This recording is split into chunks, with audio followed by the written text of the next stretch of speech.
আপনি কি কোনো রিয়েল এস্টেট কোম্পানি থেকে জমি কেনার কথা ভাবছেন? তাহলে এই ভিডিওটি অবশ্যই আপনার জন্য এবং আপনাকে খেয়াল রাখতে হবে এই 10টা বিষয়। সো শুরুতেই পরিচয়টা দিয়ে নিই। আসসালামু আলাইকুম রহমতুল্লাহ। আমি আব্দুল কাইয়ুম। আমি প্রপার্টি এক্সপার্ট সেস থেকে বলছি। প্রথম যে বিষয়টা খেয়াল করতে হবে তা হলো জমির মালিকানা। আপনি এটা যদি কোনো ব্যক্তি মালিকানা থেকেও কিনেন তাহলে আপনাকে কয়েকটা জেনারেশন চেক করতে হবে যে সে আসলে লেগেসি অনুসারে এই জমির মালিক হয়েছে, নাকি দেখা যায় সে এই জমিটাকে কিনেছে, তাহলে কার কাছ থেকে কিনেছিল এবং তার পূর্বে কে মালিক ছিল। এইভাবে করে অন্ততপক্ষে আপনাকে বিগত 100 বছরের লেগেসিটাকে চেক করতে হবে, ওনারশিপটা। আর যদি রিয়েল এস্টেট থেকে আপনি নিয়ে থাকেন সেক্ষেত্রে যে বিষয়টা খেয়াল করতে হবে যে আপনার ওই রিয়েল এস্টেট কোম্পানি এই জমিটাকে ওন করছে কিনা। অনেক ক্ষেত্রে হয়ে থাকে এমন যে রিয়েল এস্টেট কোম্পানিটা দেখা যায় তারা জমিটা পারচেস করে না, বাট সে মালিক থেকে বায়না রেজিস্ট্রি করে, যার বাংলাদেশ গভর্নমেন্ট থেকে একটা সুনির্দিষ্ট নীতিমালা আছে। তো সেক্ষেত্রেও আপনাকে বায়না রেজিস্ট্রির দলিল দেখতে হবে যে সে বায়না রেজিস্ট্রিটা করেছে কিনা। তাহলে আপনাকে যে বিষয়টা চেক করতে হবে তা হলো মালিকানা। পরবর্তী ধাপে আপনাকে যে বিষয়টা চেক করতে হবে তা হলো দলিল যাচাই। আপনার তাদের যে পেপারসগুলো আছে পুঙ্খানুপুঙ্খানুভাবে তাদের দলিলগুলোকে চেক করতে হবে।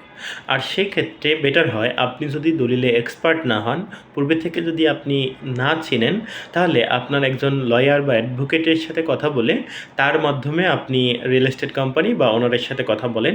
সেক্ষেত্রে আপনি সব থেকে সেফ থাকতে পারবেন। যে বিষয়টা আপনাকে চেক করতে হবে তা হলো খতিয়ান ও পর্সা। দেখা যায় আপনার যে জমিটা আপনি কিনতে চাচ্ছেন সেটার সিএস, এসএ এবং আরএস খতিয়ান ঠিকমতো আছে কিনা, তা না হলে ভবিষ্যতে আপনি বড় সমস্যার সম্মুখীন হতে পারেন। সো এটাকে আপনাকে খুব নিখুঁতভাবে আপনাকে চেক করে নিতে হবে। তো যে বিষয়টা আপনাকে চেক করতে হবে, এটা রিয়েল এস্টেট কোম্পানি হলে আপনাকে জাস্ট পেপার চেক করলেই হবে।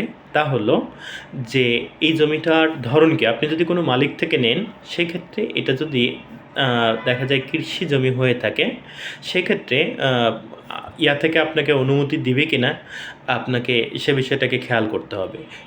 তবে যদি আপনি রিয়েল এস্টেট কোম্পানি থেকে নেন, রিয়েল এস্টেট কোম্পানিগুলো সাধারণত পরিবেশ অধিদপ্তর থেকে ছাড়পত্র নিয়ে থাকে এবং ওই ছাড়পত্রটা আপনি যদি দেখেন, তার মানে পরিবেশ অধিদপ্তর যদি ছাড়পত্র দিয়ে থাকে তার মানে এই জায়গাটায় আপনি ল্যান্ড ডেভেলপ করতে পারবেন। পঞ্চম যে বিষয়টা এবং সবথেকে গুরুত্বপূর্ণ বিষয়গুলোর মধ্যে অন্যতম একটা তা হলো রাস্তা। আপনার জমির পাশে দিয়ে রাস্তা আছে কিনা। অনেক সময় দেখা যায় আপনি একটা বাড়ি করবেন, ফায়ার সার্ভিস এবং বিভিন্ন অধিদপ্তর থেকে আপনার এই বাড়িটা করার, বিশেষ করে আপনি যদি একটু উঁচু বিল্ডিং করতে চান সেক্ষেত্রে অনুমতিটা দিতে চাইবে না। তো সেক্ষেত্রে আপনাকে চেক করতে হবে পাশ দিয়ে রাস্তা আছে কিনা।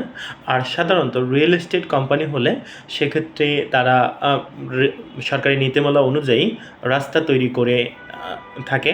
তারপরেও আপনাকে বিষয়টা নিয়ে খোলামেলা আলোচনা করার মধ্য দিয়ে আপনাকে সিদ্ধান্ত নিতে হবে। ষষ্ঠ বিষয়টা হলো সরকারি অনুমোদন। প্রজেক্টটাকে রাজুক থেকে বা যদি রাজুকের বাইরে হয় সেক্ষেত্রে সংশ্লিষ্ট মন্ত্রণালয় থেকে তারা কি অনুমোদন প্রাপ্ত কিনা। অনেক সময় দেখা যায় তারা একটা বিষয়ে অনুমোদন পেয়েছে, অন্য একটা বিষয়ে অনুমোদন পায়নি। তখন কিন্তু দেখা যায় বাড়ি করতে গেলেও আপনি জমির মালিক হলেও আপনি বাড়ি করতে পারবেন না বা তারা প্রজেক্ট হ্যান্ড ওভার করতে পারে না। সো এই বিষয়টাকে আপনাকে খেয়াল করতে হবে খুব সতর্কতার সাথে। তো আপনাকে যে বিষয়টা খেয়াল করতে হবে তা হলো ইউটিলিটি সার্ভিস। সাধারণত আমাদের দেশে এখন আমরা গ্যাস সার্ভিস পাই না, তবে আপনাকে দেখতে হবে পানি উন্নয়ন বোর্ড থেকে তারা ছাড়পত্র পেয়েছে কিনা এবং ফায়ার অধিদপ্তর থেকে তারা ছাড়পত্র পেয়েছে কিনা। আর সাধারণত পাওয়ার সাপ্লাই বা বিদ্যুৎ সাপ্লাই নিয়ে আসলে আমাদের তেমন একটা প্রবলেম হয় না। তারপর আপনাকে দেখতে হবে যে পর্যাপ্ত সুযোগ সুবিধা আছে কিনা। 8 নম্বরে আপনাকে যে বিষয়টা খেয়াল করতে হবে তা হলো দখল অবস্থা। এই মুহূর্তে এটা কি খালি আছে নাকি অন্য কেউ বসবাস করতেছে। সেক্ষেত্রে আপনি যদি দেখেন অন্য কেউ এখানে বসবাস করতেছে তাহলে এই জমিটা এড়াই যাওয়াই ভালো, কারণ উচ্ছেদ অভিযানে আপনাকে খুব ঝামেলার সম্মুখীন হইতে পারে। 9 নম্বর যে বিষয়টা আপনাকে দেখতে হবে, অনেক সময় অনেক ধরনের হিডেন কস্ট থাকে, যেমন ল্যান্ড ডেভেলপমেন্ট কস্ট বা অন্যান্য ইউটিলিটি কস্ট।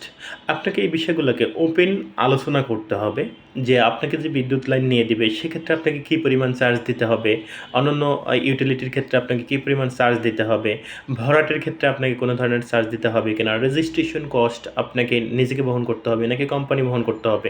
এটার একটা স্বচ্ছ আলোচনা করে নেওয়াটাই উত্তম।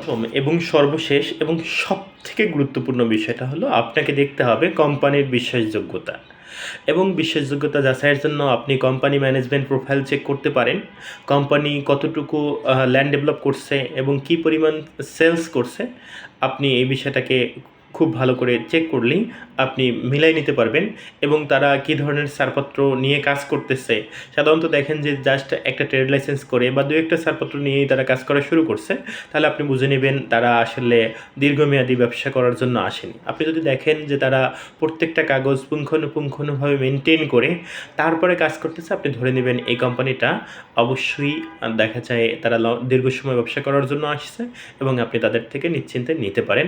সর্বোপরি আপনাকে খেয়াল রাখতে হবে যে আপনার সবথেকে বেটার হয় আপনি আপনার প্রত্যেকটা মানে রিসিট, আপনি প্রত্যেকটা ডিড আপনার সাথে রাখবেন, এটা কখনোই হারায় ফেলবেন না। ধন্যবাদ সবাইকে এতক্ষণ সাথে থাকার জন্য। আসসালামু আলাইকুম ওয়া রাহমাতুল্লাহ।